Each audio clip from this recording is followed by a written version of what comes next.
Fasting as a term, it simply means just denying yourself something, anything. If you are vegetarian, you are fasting from meat. If you are vegan, you're fasting from animal products. If you are carnivore, you're fasting from vegetables, and so on and so forth. So we need to kind of clear up a few definitions when we talk about fasting and its relationship and its appropriateness to populations and individuals in terms of being a tool or a skill or a protocol that you can use in your management of your health and well-being.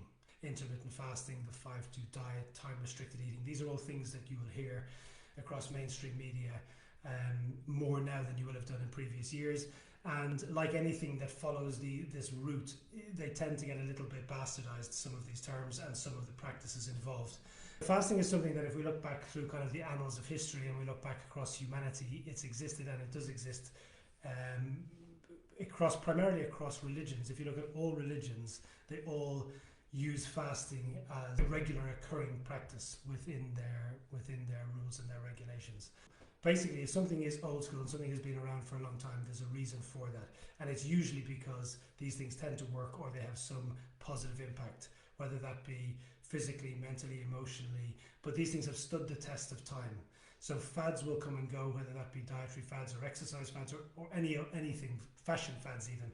These things come and go, they're transient, but things that are old school and that stand the test of time are there for a reason. And that's primarily because for the most part, they come with a lot of benefits, they come with a lot of advantages, and there's a lot of upside, so they stick around. To kind of get into fasting, as we know it in its kind of modern term, and leaving the kind of the religious side of it to one side. When we talk about fasting in relation to just the modern diet or the modern way of eating, I mean, essentially we're talking about any period of time where we're not consuming calories. And so we all go through a period of fasting every day in every 24-hour cycle, when we kind of go to bed at night and before we wake up in the morning, or between the last meal of one day and the first meal of the next. Essentially, this is a fast, and hence the term breakfast is breaking the fast. I mean, I know I'm probably telling you stuff you already know here, but to all intents and purposes, we are used to fasting for that period of time, and our bodies are used to going without calories for that period of time. Now, for most people, when you look at it, it's typically going to be minimum 8 hours. Most people, even if you're kind of somebody who snacks late into the evening, or sits up watching TV and is still snacking away till midnight, you're then going to sleep till 6 or 7 in the morning, 8 o'clock in the morning, and maybe give it 15, 20 minutes, even up to an hour before you have breakfast. And so for most of us, we're well used to going 8 hours without food during the sleeping hours. So we are, to some degree, already programmed to fast. And again, biologically, we're very much programmed to fast. It is, we have a constant access to calories in every form. We're all very fortunate. We all have an abundant amount of food. And so going without food during our waking hours is something that perhaps we're not so used to. And that kind of breeds this modern mentality of being hungry and being starving and needing to eat every 2, 3, 4 hours. Now, this is something that we're probably conditioned to, both intrinsically, we're conditioned to it because it's what we've known since we were able to make our own minds up. My own little children here are constantly running around saying they're hungry and wanting to eat, and that's happening at 1 to 2 hour intervals. We're told a lot of the time in the press and on TV again and in the media that to be healthy, it's better to eat small amounts regularly to keep the metabolism going. And all of these sort of terms and phrases and ideas are all around us. They're what we're told, they're what we're the information that we're given. And so it's created a culture where, particularly in the Western world, it's created a culture where we eat round the clock. Okay, we're constantly exposed to calories. They're readily available. At the first sign of feeling a little bit peckish, we reach for something and we eat it. So none of us are, or very few of us, are used to being without calories for long periods of time during the waking hours. And for me, that's something that can be addressed, and I think should be addressed for a number of reasons, both physical and mental.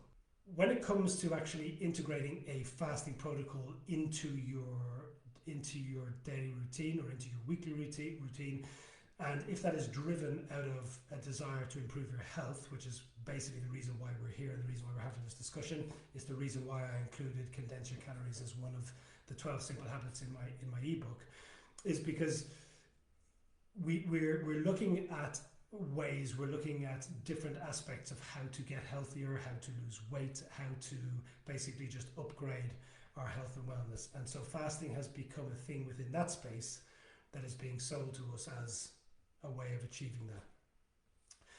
And I agree with it in a lot of ways, okay?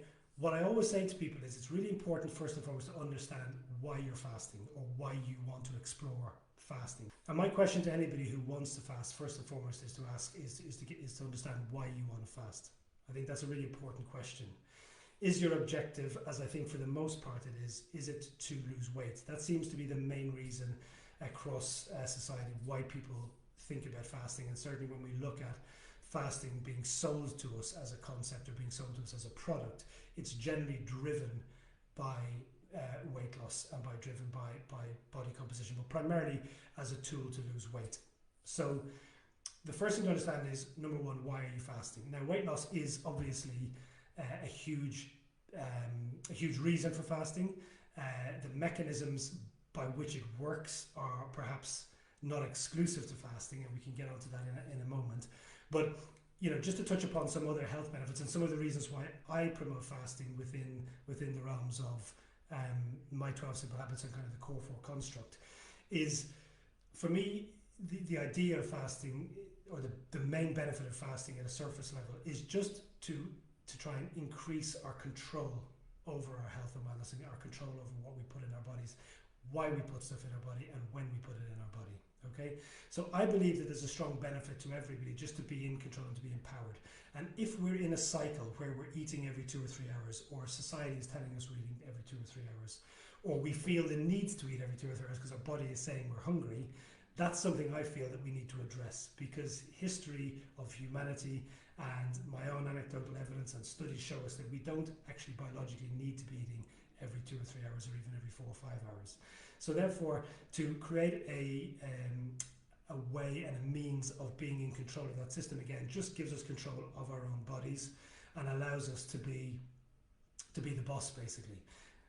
We can then, once we've got that control, we can then carry that over with kind of goals in mind. So if you have the objective to lose weight, or to lose body fat and get in control of that, the idea of restricting calories is easier to achieve if you're able to be in control of when and how you eat. Okay.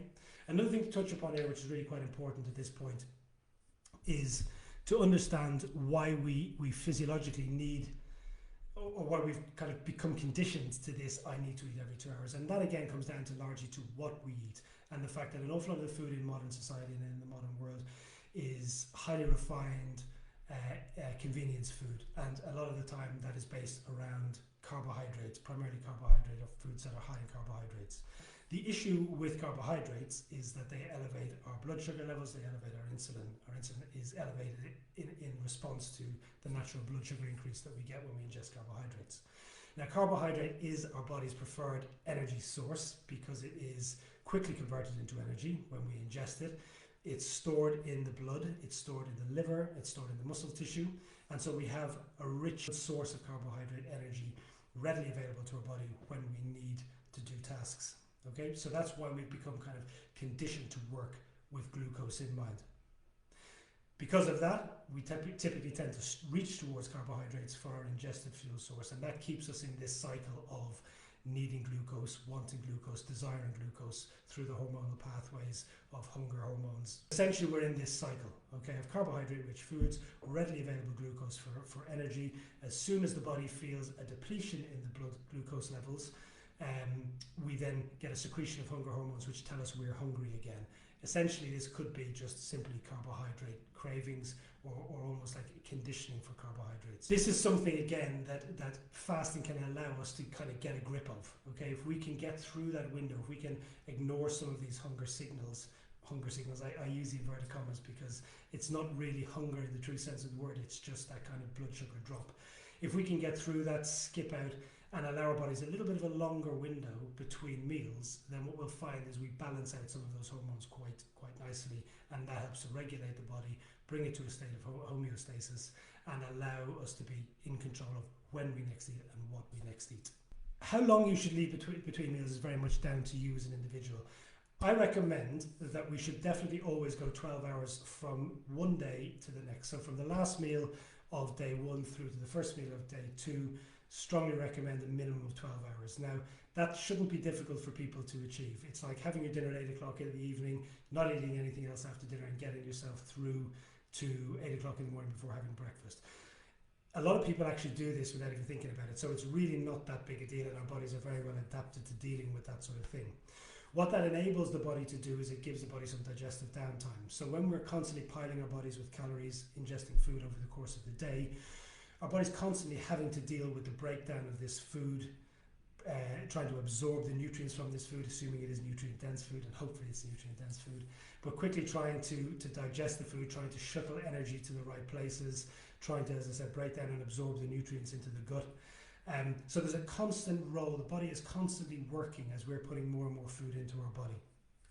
And that in itself consumes energy, but it also fatigues the body, and it also fatigues the digestive system. It also fatigues and can create a little bit of distress within the kind of the gut, the microbiome, and these areas here. So it's important that we try to think about giving, the digestive system time to recover. Now, we get that during our normal sleeping time, and it's my view, and people who are proponents of fasting in general, that if we can take periods of elongating that fasting and allowing the body to benefit from even more digestive downtime, you're going to allow not only the regulation of blood sugars and hormones to come into place, and you're going to reduce cravings, but also what you're going to allow is your body to get around to doing some other jobs. So this is where things like cellular regeneration is a key thing within the fasting environment, is that when your body's not having to deal with digestion, it has the capacity to scoot around the body, see where things are damaged, see where it needs to work, see where it can help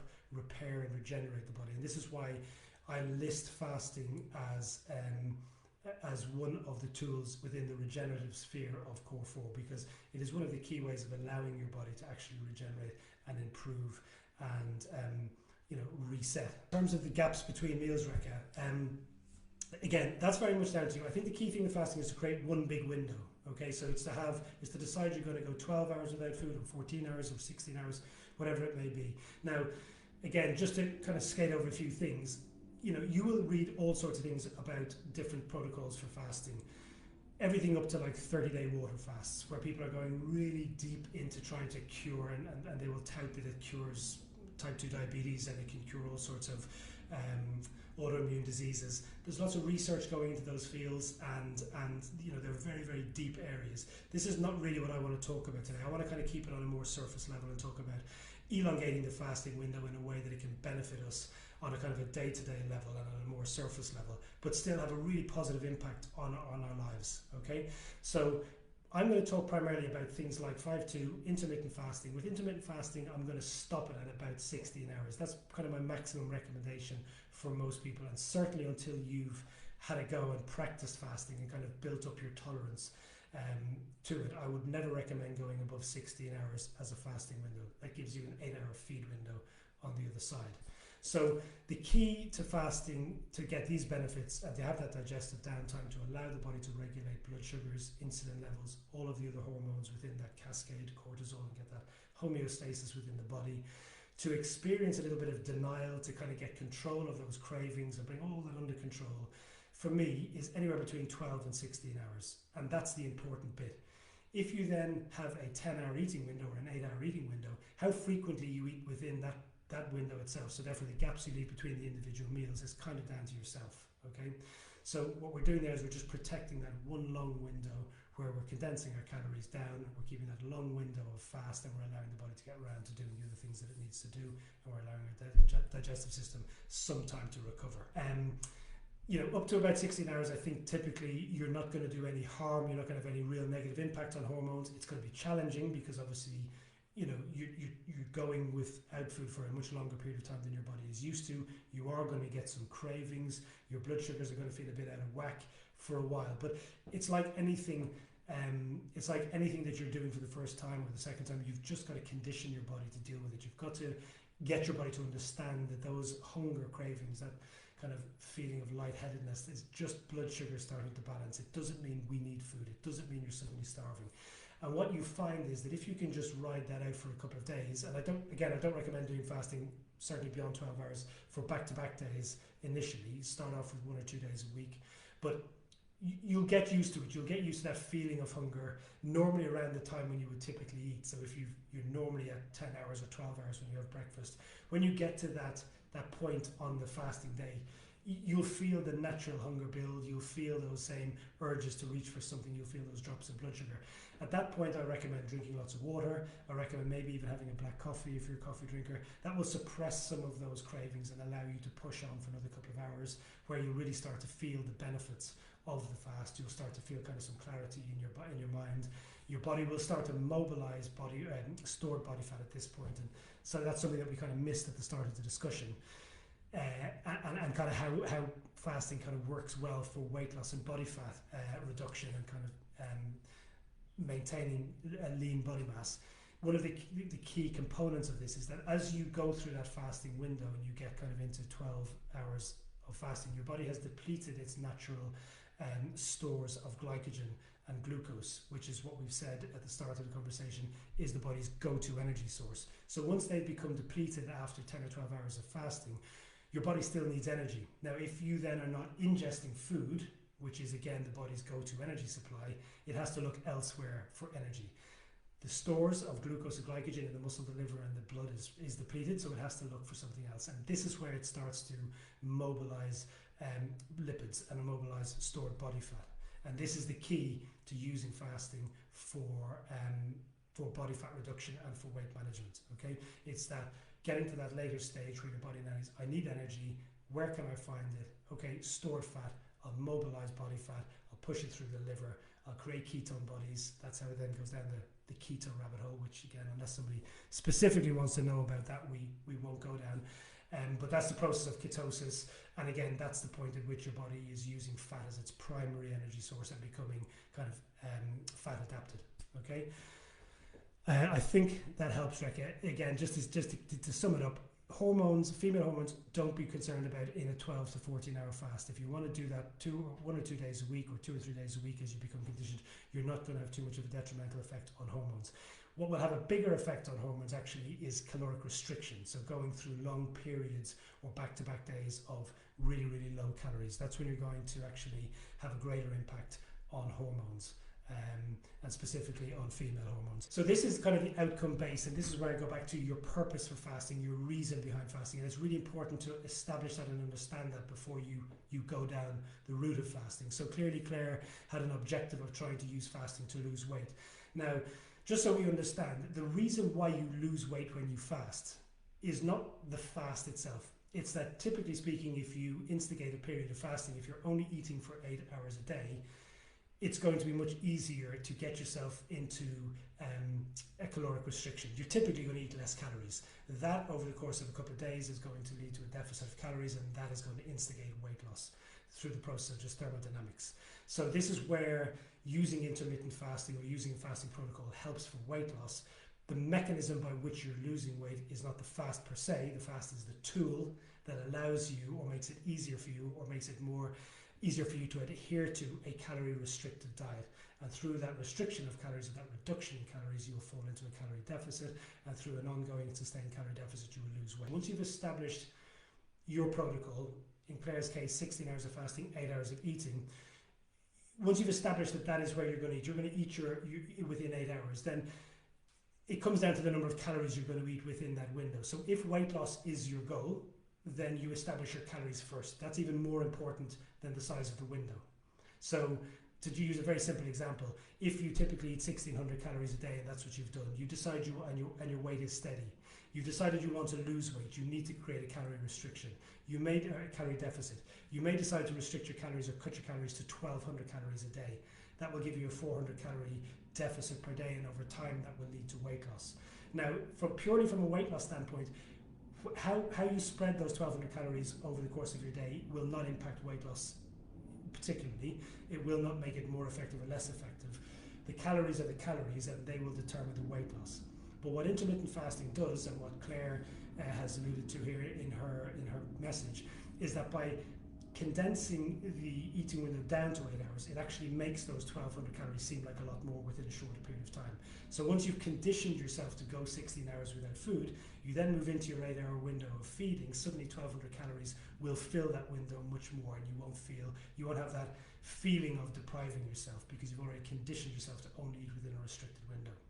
And then, as Claire also points out, whether that's 2 large meals and 1 snack, or 3 small meals, or 4 small, it doesn't matter, as long as her calories match what she is trying to stick to. What one of the mechanisms of fasting, and because of the balancing out of hormones, both hunger hormones and insulin, what it does is it really helps people to adhere to diet.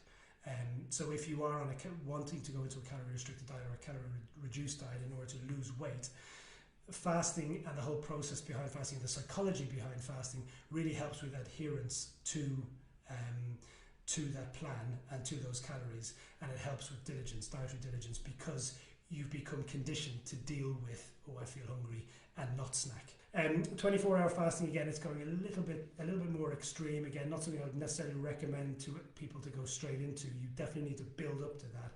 But once you start going into kind of 24 hours and really anything beyond 16 hours, you're kind of focusing on some different mechanisms here. And this is where we're getting down the realms of kind of controlling inflammation through the restriction of calories and that digestive downtime. And given that a lot of us are living in a kind of a chronically inflamed state, and a lot of autoimmune diseases, and even little things like, you know, skin disorders, psoriasis, eczema, hair loss, a lot of these things are down to, and have been, when you pare the layers back, they're kind of down to systemic inflammation within the body. One of the best ways to actually reset that and kind of reduce inflammation is to restrict calories, is to give your body a break from calories, as I mentioned earlier on, and allowing everything just to rebalance, and allowing your body to get around to other jobs like cellular regeneration and the suppression of inflammatory markers. Another process that kicks in at about 16 to 18 hours is a process called cellular autophagy, which is specifically the clearing out of damaged cells around the body. And again, this has been indicated for things like longevity and inflammation again. So this is where the 24-hour fast and beyond become a little bit more technical, a little bit more deep, and they're certainly beneficial, but I would again just advise people to err on the side of caution with that. And as Claire has said, get some experience, gain some experience in just going longer, an hour longer each time you try it, just to build up that tolerance level. Okay. Also, really important when you get to, say, a 24-hour fast, that you monitor your sodium levels. Salt is very, very important. Again, if you're just going 16 hours without food and then eating for 8 and 16 hours, you're probably going to be okay. I would still advise taking electrolytes if you have them, but it's not such a big thing. Once you go down the route of 24 hours and beyond, it becomes very important to monitor your sodium levels and make sure that that's on point. What is your goal? Recommend the 5-2 diet for what? If weight loss is one of your objectives, then yes, the 5-2 diet is a great tool to use. But I was having a conversation with somebody earlier on today about the 5-2 diet, and I think this radiates kind of as a message across the board here. It's not specifically the 5-2 diet, it's across the board. For me, first and foremost, before we do any fasting protocols or any sort of dietary restriction or caloric restriction, the first and most important thing is to make sure that the food and the calories that you are eating, as much as possible, are sourced from good quality foods, okay, from whole foods and from nutrient dense foods. So if we work on the basis that we're not eating highly processed foods, well, of course it will be a little bit, but if that's not the predominant factor in our diet, then we can move on to fasting protocols and things like the 5-2. But I would encourage everybody, first of all, if you want to make dietary changes, the first thing you do is not necessarily look at how much you eat and not look at when you eat, but look at what you eat. And let's get that right first. Focus on eating real food. Focus on eating food that looks like it came from a field or a farm as opposed to from a factory. And if you can make that kind of step number 1 on the ladder and get that in place, by doing that, you're going to be kind of crowding out a lot of the processed food. And that in itself, just doing that alone, regardless of anything else, is going to have a huge positive impact on everything from, your energy levels, your ability to kind of manage hunger and cravings, your ability to resist sugar cravings. It's number 1. It's the number 1 rung on the ladder, is get your food quality right first. Once that's in place, then something like the 5-2 diet is great. From a weight loss perspective, why that works again is primarily because it is a tool to help with caloric restriction. It helps to push you into a calorie deficit because for 2 days a week you're eating a very low calorie intake. That then over time helps to push you into caloric deficit, which helps you to lose weight. So that would be my kind of answer on the 5-2 diet. It is fasting, but the interesting thing about the 5-2 diet from my understanding of it is that its main focus is around a calorie reduction 2 days a week, as opposed to the length of the fasting window.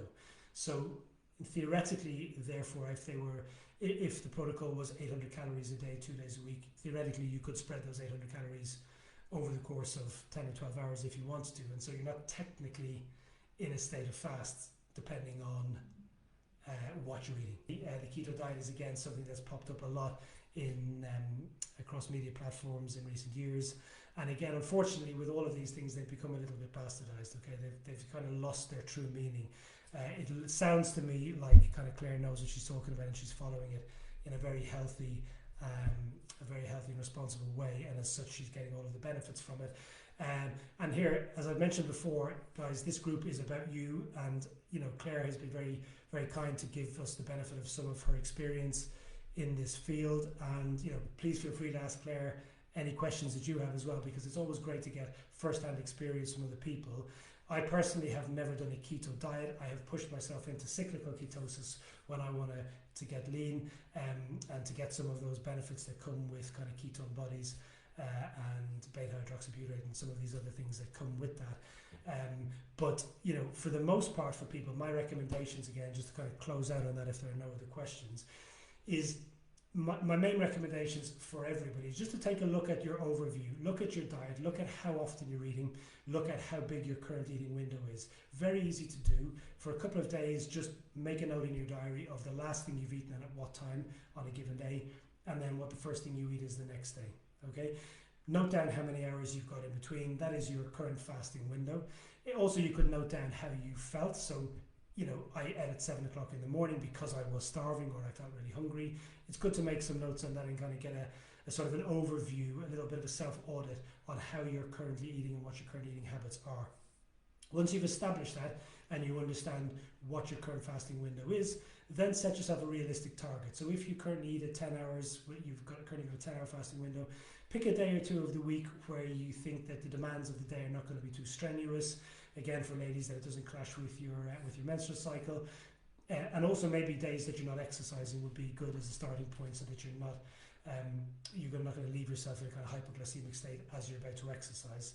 Fasting exercise, again, is a conversation for another day. We can touch on that again. But set your understand where you're here and now is. Set yourself a realistic target of maybe extending to 12 or 13 hours and chase it down. Set it in stone, intend to do it. The morning that you wake up, where you would typically have breakfast at 7 o'clock and you're now trying to extend, say, to 10 a.m., what I would recommend is you keep yourself busy. Always start again with water. There's a common theme here in the morning. Plenty of water into your body, flush it out.